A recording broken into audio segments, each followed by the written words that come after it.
All right, guys, we are going to talk about end behavior.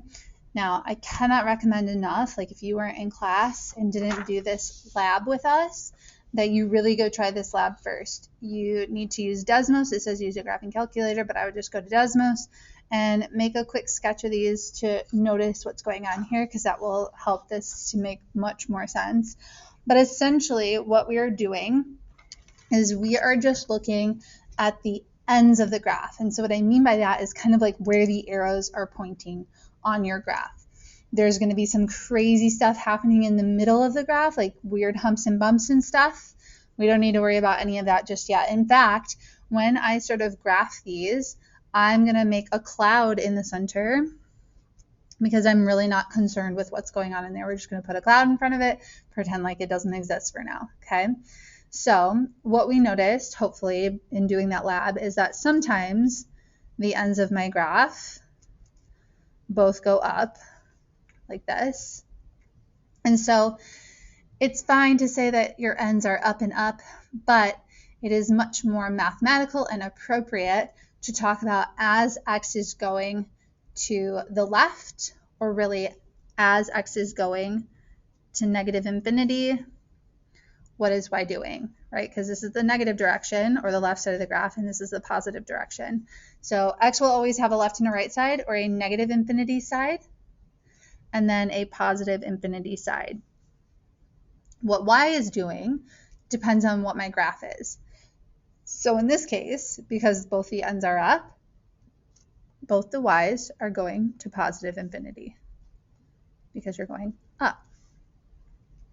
Now, hopefully we noticed that this type of an equation was always an even degree and positive overall. Okay. Now, kind of similar to that one, ignore all that stuff in the middle there. Maybe we saw that ends of my graph were going down and down. Or kind of the fancier way to say it is the left side of my graph, or when x goes to negative infinity, y is going to negative infinity because we're going down.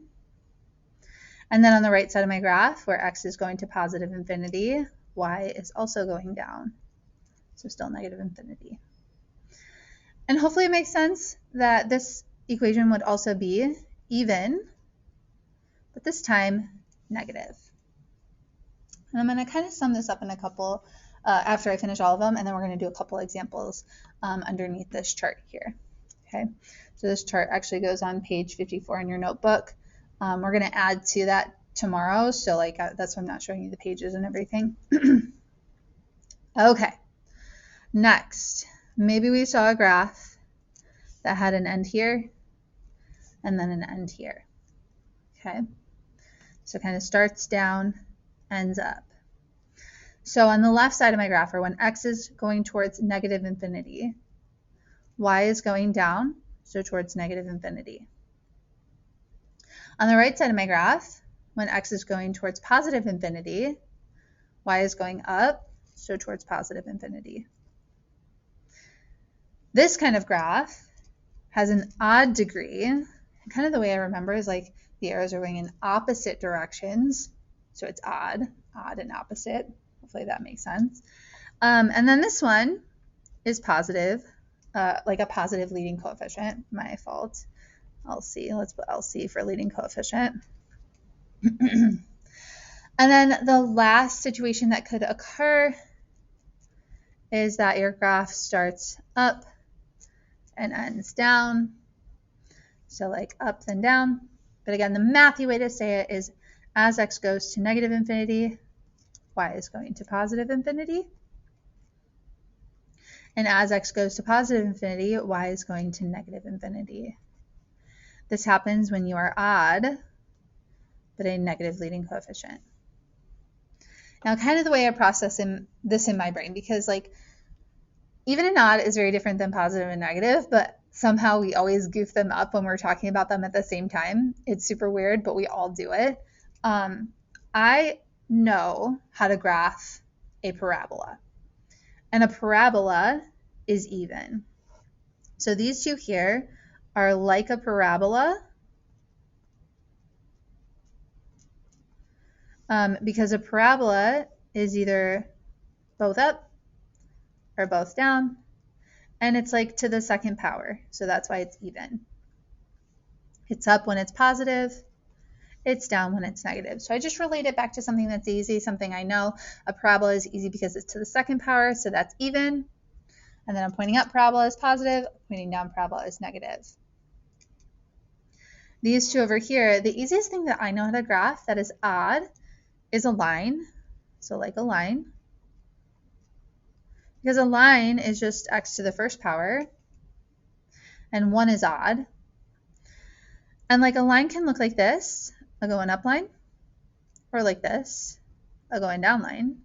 And a going up line is a positive one, and a going down one is a negative one. And that's totally what the ends look like. You just got clouds in between. So the nice thing about knowing the end behavior of a graph is it will help us to graph it eventually. But also, like if I'm in standard form, so here's where we're going to do a couple examples. I should be able to tell the end behavior of my graph without looking at Desmos at all. So for example, if we had f of x equals negative x to the fifth plus 2x squared plus 1. If I'm in standard form like this, the only term that matters is the largest one, which should be the first one if we are in standard form. So that's the only one we're focused on. And there are two things that you need to ask yourself about it. First of all, the degree. Excuse me. Is it even or odd? And this one is odd. And then I also need to ask myself about the leading coefficient. Leading coefficient, positive or negative? This one is negative, as we can see. Let me circle that on so it's not confusing. And then it's just kind of about consulting a chart for a little bit. Ooh, upside down chart. So it was odd and negative. So this is what my cloud looks like. But also that's why I like to relate it to something that I know. So since I'm odd, I'm like a line. So like either a going up line or a going down line. Because I'm negative, I'm a going down line. And so that's what my cloud looks like. And the cloud helps me to be able to write the end behavior of my graph. So we're describing this side of the graph and also this side of the graph. This side of the graph is where x is negative because we're on the left. So like this is low-key left. Excuse me. Excuse me. And on the left side, y is going up. So positive.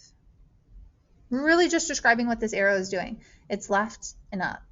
But the fancy way to say that is x goes to negative infinity and y goes to positive infinity. Now this side of my graph is pointing right and down. So the fancy way to say right is x goes to positive infinity. Fancy way to say down is y goes to negative infinity. Let's try one more. For example, if we have f of x equals x to the 8th minus 2x to the 4th plus 3x to the 3rd plus 7. If you were in standard form, the only term that matters is the largest, which hopefully if we're in correct standard form is the first. Then we just got to look at two things. And so the degree here is even. The leading coefficient is positive. And so when I think about this, the thing that I know is even is a parabola. And a parabola has either both up or both down. Since we're positive, we are both up. And so when I write the correct notation for my end behavior here, you always have a left side of your graph and a right side of your graph. So x will always go to negative infinity and x will always go to positive infinity. You don't even have to think about it. They just always do. Left side, right side. The true question is, what is y doing? Well, on both sides, y is going up. So positive infinity and positive infinity. Like that would be your final answer. Same thing up here. So hopefully that helps. We're going to practice more tomorrow. So I'll see you then.